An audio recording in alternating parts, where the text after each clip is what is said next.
ആറാം semester result വന്നതിന് ശേഷം പല വിദ്യാർത്ഥികളും പല സെമസ്റ്റർ പരീക്ഷകൾ എന്നായിരിക്കുമെന്ന് ചോദിക്കുന്നുണ്ടായിരുന്നു. 2021 അഡ്മിഷൻ വിദ്യാർത്ഥികളുടെ ഡിഗ്രി എന്ന പ്രോഗ്രാം കഴിഞ്ഞു. എന്നാൽ പല വിദ്യാർത്ഥികൾക്കും ചില സെമസ്റ്ററിൽ 1-2 വിഷയങ്ങളൊക്കെ പെൻഡിങ് ഉണ്ട്, അതായത് സപ്ലിമെന്ററി എക്സാം ബാക്കിയുണ്ട്. അവർക്ക് വേണ്ടിയിട്ടാണ് ഈ വീഡിയോ.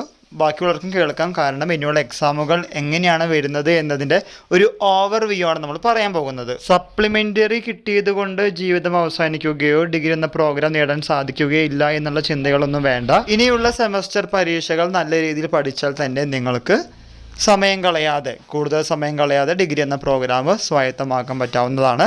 അപ്പോൾ നമുക്ക് സെമസ്റ്റർ പരീക്ഷകളുടെ ഒരു ഔട്ട്ലുക്ക് പറയാം. ജൂൺ 19-ാം തീയതിയാണ് 4ാം സെമസ്റ്റർ പരീക്ഷകൾ വരുന്നത്. അതിനുശേഷം ജൂലൈയിൽ 2ാം സെമസ്റ്റർ പരീക്ഷകൾ ഉണ്ടായിരിക്കും. പിന്നെ വരുന്നത് 5ാം സെമസ്റ്റർ പരീക്ഷകളാണ്. അതിനുശേഷം 3ാം സെമസ്റ്റർ പരീക്ഷകൾ. മാർച്ച് മാസമാകുമ്പോഴേക്കും 6ാം സെമസ്റ്റർ പരീക്ഷകളും ഉണ്ടായിരിക്കും. എപ്പോഴും വിദ്യാർത്ഥികൾ ഓർക്കേണ്ട ഒരു ഫോർമാറ്റ് എന്തെന്ന് ചോദിക്കുകയാണെങ്കിൽ ഓഡ് ഈവൻ, നമ്മൾ നേരത്തെ വീഡിയോയിൽ പറഞ്ഞ കാര്യമാണ്. പിന്നെ 2024 അഡ്മിഷൻ ആരംഭിക്കാൻ പോകുന്നതേ ഉള്ളൂ. അതുകൊണ്ട് നമുക്ക് 1ാം സെമസ്റ്ററിൻ്റെ കാര്യം വിടാം.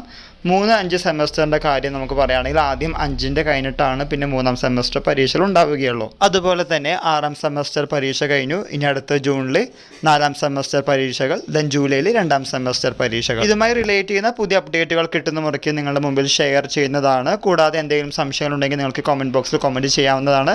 എല്ലാവർക്കും ഒരിക്കൽ കൂടി നന്ദി, നമസ്കാരം.